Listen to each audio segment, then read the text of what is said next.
ito na nga guys yung ating Queenslink D1200. So i-config natin ngayon access point sa ating piso wifi na naka VLAN. So the best kasi na i-VLAN natin to kaysa sayang naman yung kanyang 5G kung USB to lang ang ating gagamitin. Okay, so pwede naman USB to lang, pero yung mga branded, no, hindi naman yung mga tag 250 lang, yung mga mamahalin.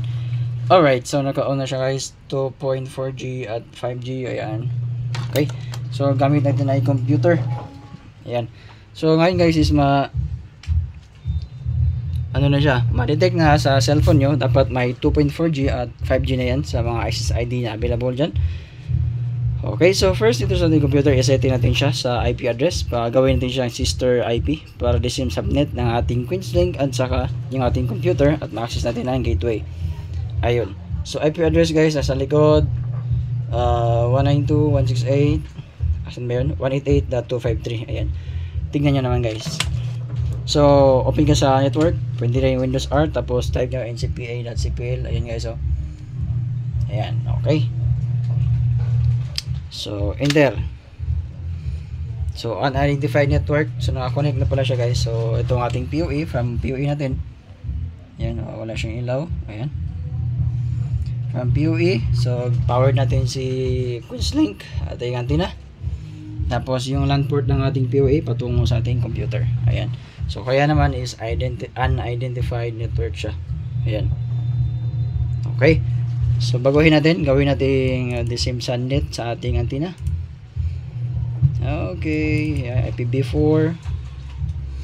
Use the following. So 192.168 at 188. Since 253 ang ating i-access guys, gawin natin 250. Ayan. So click nyo lang yung subnet mask, automatic lalabas yung 255. So okay. Ayan. So dito kayo sa okay na ito, okay na. May check, double check, version 4. Ito na yung IP address niya, 250 yung host IP. So okay. Okay. And then close. So dapat unidentified pa rin. Okay. Okay. So okay na yan guys, nasete na natin ating computer. So sister na sila, the same na sila ng subnet.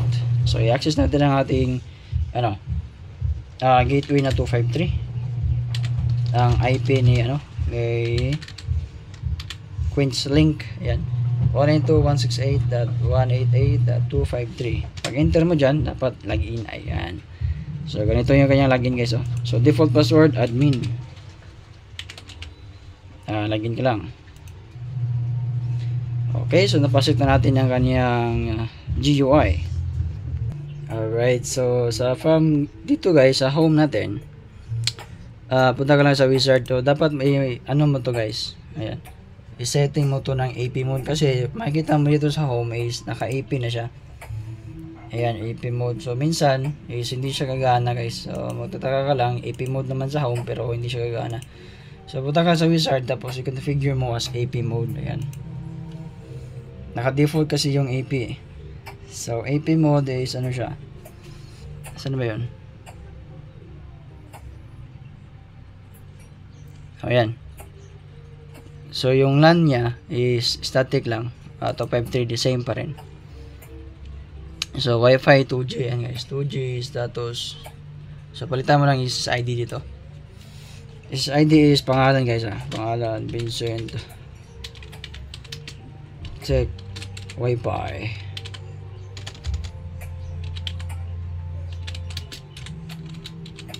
Techno Wi-Fi 2G. Ayan. So for example lang yan guys. So channel is pwede nyo lang hindi baguhin yung para mawala yung password guys. Ayan. So antenna naman to ng piso Wi-Fi is punta ka lang sa encrypt, tapos none. Select mo to none, tapos next na lang.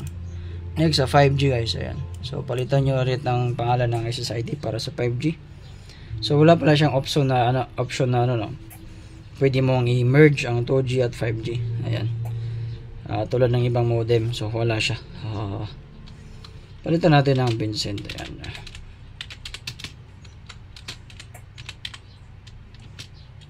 Tech Wi-Fi 5G. Ayan. So pwede nyo namang nilagyan ng 5G, pero madetect kasi automatic sa mga cellphone na may support na 5G. itong 5G na SSID. Sa mga cellphone na hindi hindi compatible sa 5G, hindi naman ito makikita. So yung 2G lang yung makikita nila. So encrypt channel, tapos yung wireless mode, ayan, 2040, yan, 18 lang. 5G na pala tayo, kaya maraming choices, no? So 2G is lang, 2040. So encrypt is none. Okay, so next. Ayan, so dito siya matagal sa pag-save ng kanyang settings. Okay, so dapat pala guys, alam niyo yung bilan ng kanyang ng piso wifi ninyo. Since or naka USB to lang kayo ngayon, is i-access nyo muna yung network, tapos ng network ng piso wifi ninyo, tapos i-set nyo sa VLAN na gusto nyo. Now of course supported siya sa operating system tulad ng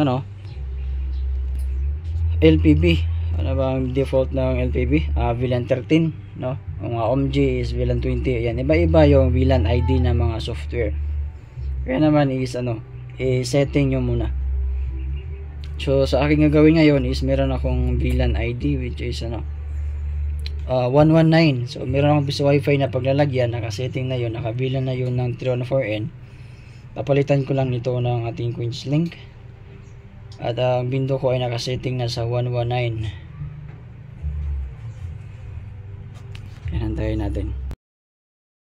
Ayan, so pagkatapos na ma-save nyo guys, babalik ka dito sa kanyang login. Ayan, so ilagay mo lang ulit guys, admin pa rin. Okay, ayan. So next is isetting natin ang VLAN. So punta tayo dito sa ating wifi. Sobrang basic lang guys. Ayan nakikita mo itong VLAN dito, ayan, sa pinakababa. Enable mo lang. Tapos VLAN ID. Ito pala guys, nasa 2G pa lang tayo. Ayan. 2G under wifi, 2G pa siya. Kasi may choice naman sa 5G. Ayan, at limiting advance. Tingnan natin na mamaya. So VLAN ID. So dapat yung SSID natin na 2G is naka-VLAN siya. Naka-VLAN tag siya as 119. Ayan. So next, apply pala. Apply.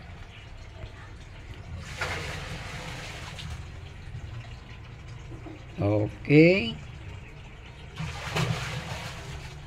Okay, successfully. Okay na yan. 5G. Ayan. Vincent Tech, Wi-Fi 5G. Ayan, channel 64 max. Okay. So enable VLAN. Tapos VLAN ID is 119. Ayan, so apply.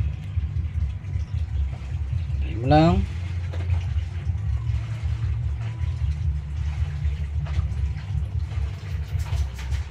Successfully. So okay na yan. Next is dito tayo sa advanced. Tignan natin. Wala na pala tayo mga major na isetting dito. Ayan.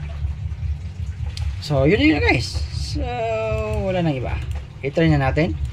So once again guys, para gumana is dapat yung piso wifi is nakasetting na siya as VLAN, tapos the same ID, the same identification dito sa ating antenna para gumana. Ayan. So kung may mga katanungan kayo guys, o meron mang mali dito sa aking configuration, ay mag-comment na lang kayo sa baba at pag-usapan natin. Okay, thank you so much and see you next time.